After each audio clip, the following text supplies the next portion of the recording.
Hello and welcome. My name is Jake, one of the designers on Lost Isle, and today we're going to be going over the October devlog notes. Specifically, 4 different features that we've introduced into this newest build. Those 4 features include, first, an Adobe stone tier building skin.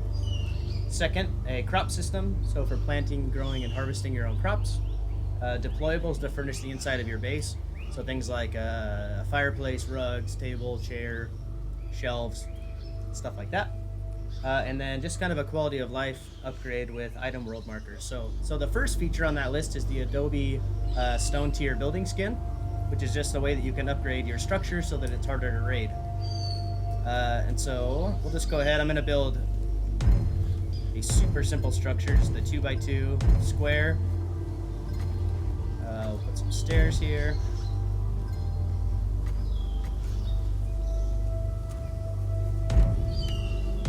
Alright, so we've got our floor, our foundation. Now we can start working on the walls. And I'm going to go super simple. Put a door there. Window. Wall. And we'll do 2 windows on the sides.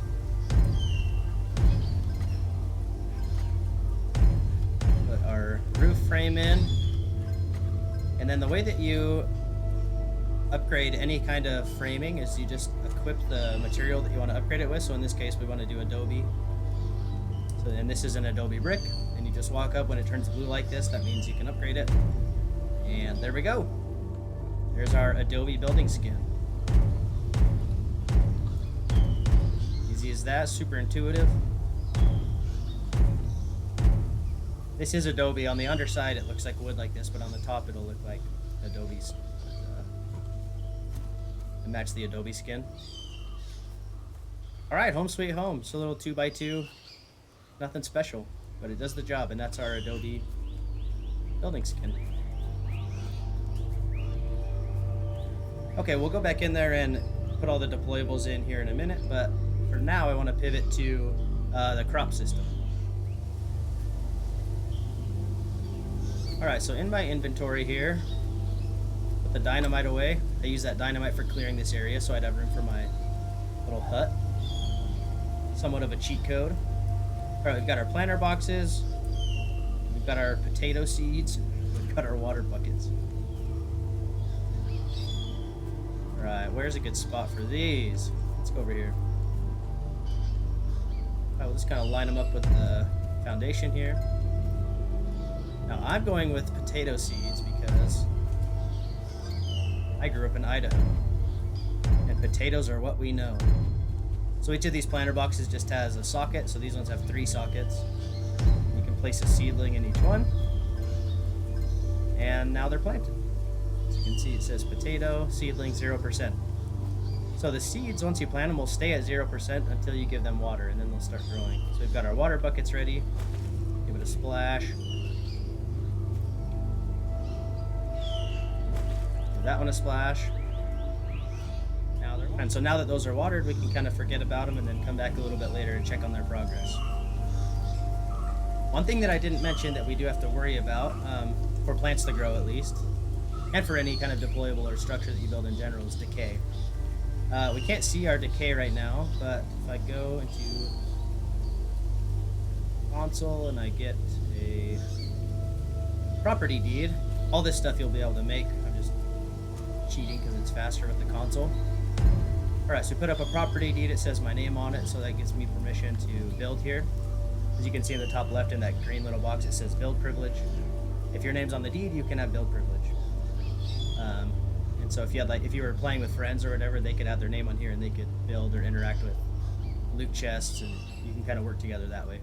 But the other thing that I wanted to bring up was the building decaying feature. So you can see in that red box it says building decaying.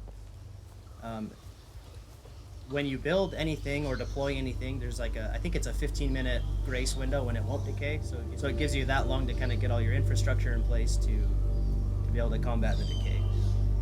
And the way that you do that is, I'm going to cheat. Actually, I already have one. 2 supply barrels. Heck yeah. So the way that you combat decay is with the supply barrel, and I just placed one here. And it's not enough to just have one, though. You have to also stock it. So it says your buildings are decaying. Required resources to prevent decaying per day: 58 wood, 30 Adobe brick. I'll just put some of this extra that I have in here.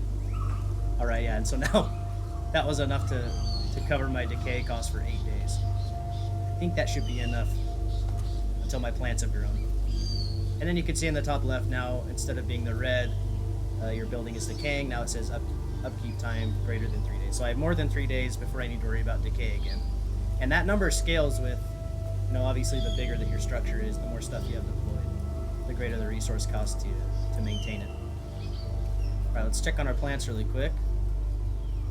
So yeah, so now you can see our progress. So potato seedling is at 13%. 13% in both boxes.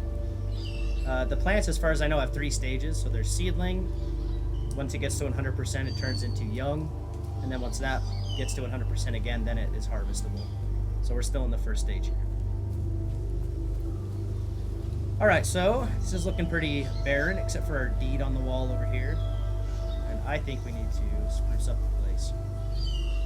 I'm gonna go into the console again, my cheat codes.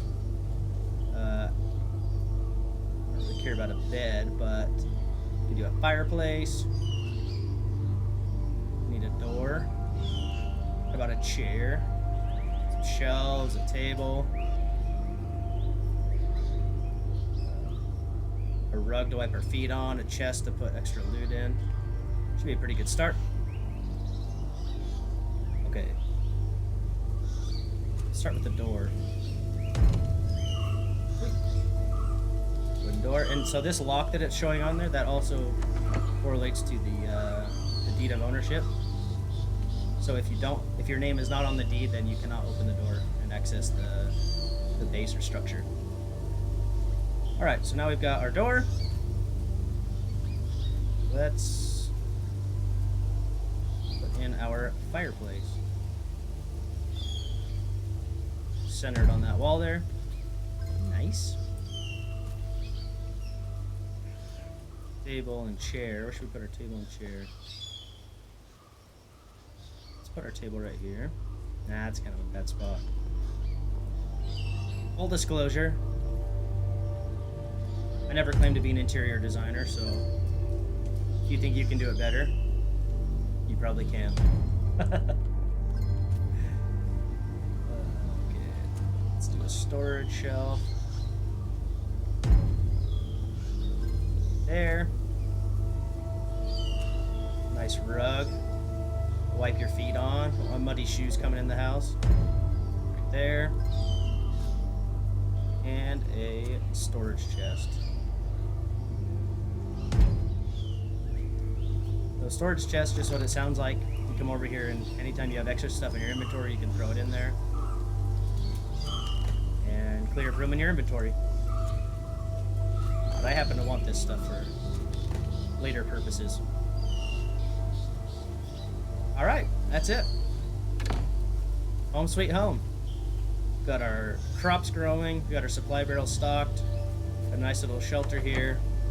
A fireplace, a table, chair. Probably do need a bed in hindsight, but it's a little cramped in here. Maybe I'll sleep on the floor. Chest, deed of ownership. Let's check on our crop progress. Potato seedling, 29%. All right, so we're about a third of the way there just for that stage, the first stage. And the last thing on the list that I wanted to show is our world space markers. Again, this is just a quality of life change.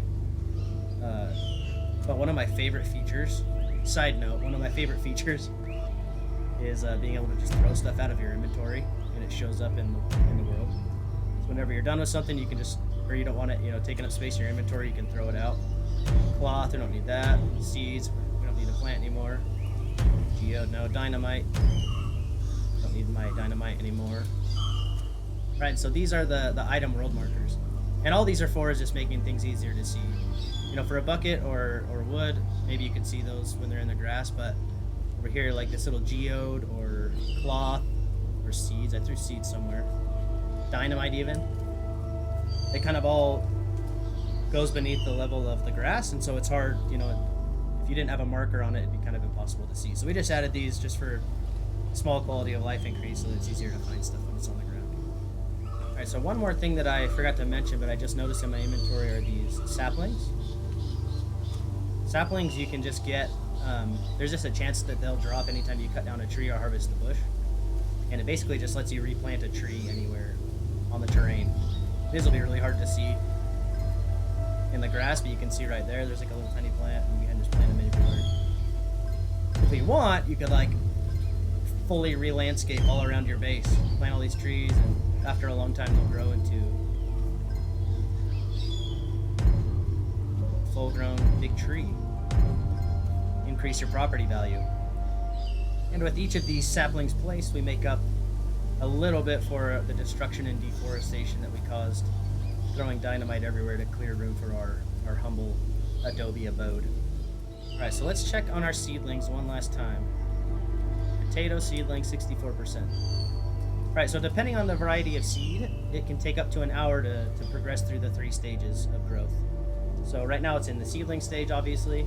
Once that gets to 100%, then it goes to young. Once that gets to 100%, then it goes to harvestable. And so, you know, I don't know how much time is left. It could be a while, so I'm just going to come back and check our progress in a few minutes. Check it out. Our potatoes are now 16% young. You'll notice that the models got a little bit bigger when they changed from seedling to young, and I imagine they'll do so again when they go from young to harvestable. But we're moving pretty quick. It also seems like this stage is progressing faster, like seedling 0 to 100. Seems like it went slower than young is moving to harvestable to that next stage, so something to keep track of. But yeah, look what we have here. Some fully grown harvestable potatoes. The inner Idahoan in me is rejoicing. Let's see if we can... looks like the functionality for actually being able to harvest them is not quite in the game yet. Well, that's a little sad. Waited a long time. Blood, sweat, and tears into these here taters. They can't even harvest them. Well, that's alright. So at least the system's working. So that's cool. I'll have to give a note to our team that can't harvest them yet, though. We'll get that fixed as soon as possible. Cool. Well, just to recap, those are the 4 features that I wanted to highlight that are new to this build. There are more, but those are just the 4 that I wanted to feature. So, again, the Adobe stone tier building skin, which is looking quite nice. Looks a little out of place here in like a jungle forest, but it fit right in like the desert where you're supposed to be able to build them. I just wanted to test it today. Again, our deployables. So we've got all this stuff in here, furniture. I did end up squeezing in a bedroll next to the fireplace. Obviously our garden and the crop system. And while they're not harvestable yet, we were able to see them go from planting, watering, and growing all through the 3 stages to this point, which is pretty cool. And last but not least, our item world markers, and I'll just throw out a couple more items here. Clear my inventory again so you can see the markers. And that brings us to the conclusion of our very first devlog video. Thank you very much for watching. My name again is Jake with the Lost Isle team. If you want to follow along with our dev updates and just the progress of the game in general, make sure you join our Discord community and also wishlist Lost Isle on Steam. Thanks. See you next time.